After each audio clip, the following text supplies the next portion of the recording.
स्वीकार्नुहोस्। नमस्कार।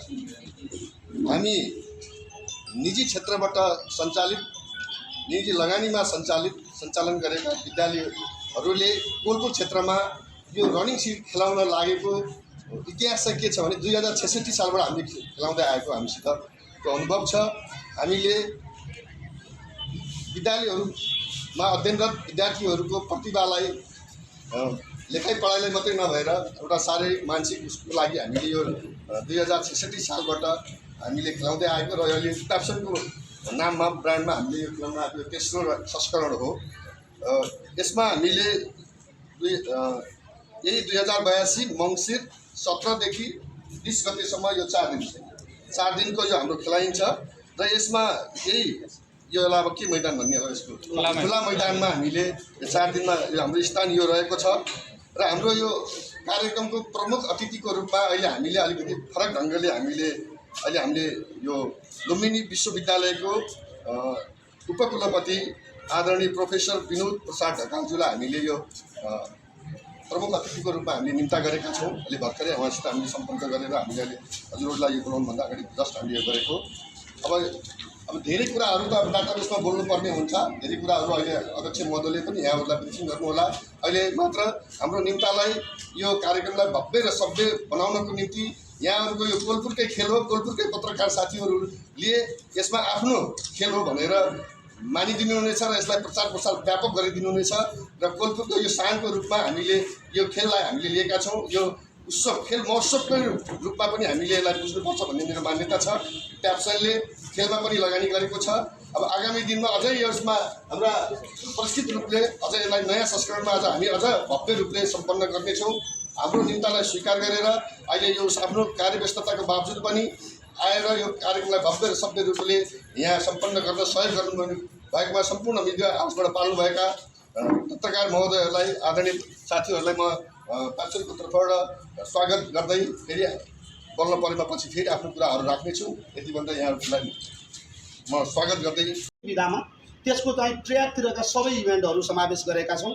त्यसै गरी हामीले माध्यमिक तहमा अर्को भलिबल पनि जोडेका छौँ। यी दुवै चाहिँ छात्र र छात्राका गेमहरू हुनेछन्, जसमा हाम्रा चाहिँ अहिले माध्यमिक तहको खेलमा सहभागी हुने खेलाडीहरूको सङ्ख्या एथलेटिकतर्फ तपाईँको 532 जना र भलिबलतर्फ 342 जना खेलाडीहरू माध्यमिक तहमा गरी जम्मा 874 जना खेलाडीहरू माध्यमिक तहको खेलमा समावेश हुँदै हुनुहुन्छ।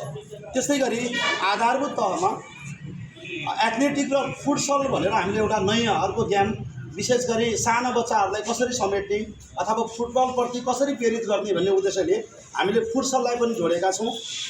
त्यसमा एथलेटिकतर्फ चाहिँ 448 जना र फुटसलतर्फ 390 जना र साना पूर्व प्राथमिक तहका विद्यार्थीहरूलाई पनि खेलप्रति रुचि बढाउने उद्देश्यले हामीले 120 जना खेलाडीहरू समावेश हुने गरी विभिन्न खालका गेमहरू म्युजिकल चेयर रेस, त्यस्तै गरी हजुरको स्पोन मार्बल रेस लगायतका विभिन्न गेमहरू राखेर हामीले आधारभूत तहमा 960 जना खेलाडीहरू यो खेलमा समावेश गराउँदैछौँ र जम्मा हाम्रो खेलाडी सङ्ख्या 1834 जना हुनेछ। यति कुरा मैले यहाँलाई जानकारी गराएँ र आदरणीय पत्रकार बन्धुहरूलाई मेरो अनुरोध के छ भने यो कोलपुरको एउटा चाहिँ सान हो, किनभने खेल क्षेत्रमा प्राइभेट विद्यालयहरूले निरन्तर अघि नै भनिसक्यौँ हामीले 16औं वर्ष चाहिँ हामीले क्रस गरिसकेका छौँ यो चलेर। त्यस कारण हामीले अब चाहिँ अझै हामीले उत्पादन गरेका हजुरहरूले बुझ्न पनि सक्नुहुन्छ। ग्रिन विश्वविद्यालयबाट क्रिकेटमा उत्पादन भएको खेलाडी हुनुहुन्छ, अहिले अन्तर्राष्ट्रिय जगतमा क्रिकेट खेलिसक्नु भएको छ, यहाँहरूलाई थाहा नै छ। त्यसै गरी दिपज्योति विद्यालय जो चक्करवडी छ त्यहाँबाट चाहिँ फुटबलका खेलाडीहरू पनि भइसकेका छन्, यहाँ अन्तर्राष्ट्रिय जगतमा खेल खेलेको छ।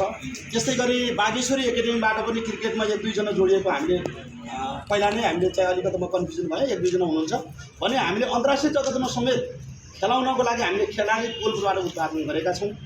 त्यसमा हामी निजी विद्यालयहरूले निरन्तर खेल जगतबाट पनि विद्यार्थीलाई अगाडि बढाउने हेतुले यो खेलहरू अगाडि सञ्चालन गर्दैछौँ र हाम्रो खेल अवधि चाहिँ सुरुवाती 17 गतेदेखि हुनेछ। हामीले केही दिन अगाडि मात्रै यो 13 बिघाको खेल मैदानमा गर्ने भन्ने थियो।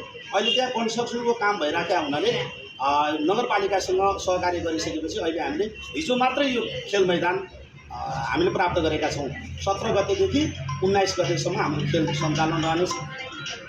यति मैले कुरा राख्दै आधारले यो पत्रकार सम्मेलनमा उपस्थित भएका सम्पूर्ण व्यक्तिको व्यवस्था गरेका छु। यो 3 वर्ष चाहिँ कन्टिन्यू एउटै विद्यालयले राख्यो भने त्यो चाहिँ त्यही विद्यालयमै रहिरहेको छ, नत्र भने त्यो रनिङ भइरहेको छ। त्यो सुरुवातको वर्षदेखि छ। अहिले चाहिँ दुवै तहको, फेरि आधारभूत र माध्यमिकको, अहिले चाहिँ आधारभूत तहको 2 वर्ष गिरिडले जितिसकेका छ। अब यो तेस्रो वर्ष हो र माध्यमिक तहको चाहिँ अहिले गोर्खासँग पहिलो वर्षको छ। सेकेन्ड इयरमा गत साल हामीले माध्यमिक तहको खेलाउन सकेनौँ, केही प्राविधिक समस्याहरू भयो, नजिकै ग्यामहरू जोडिएको हुनाले अहिले चाहिँ अब त्यो माध्यमिक तहको चाहिँ दोस्रो वर्ष हुन्छ, त्यसको छिल चाहिँ यताउता जाने कुरा, र आधारभूतको चाहिँ 2 वर्ष गिरिडसँग हुन्छ। अब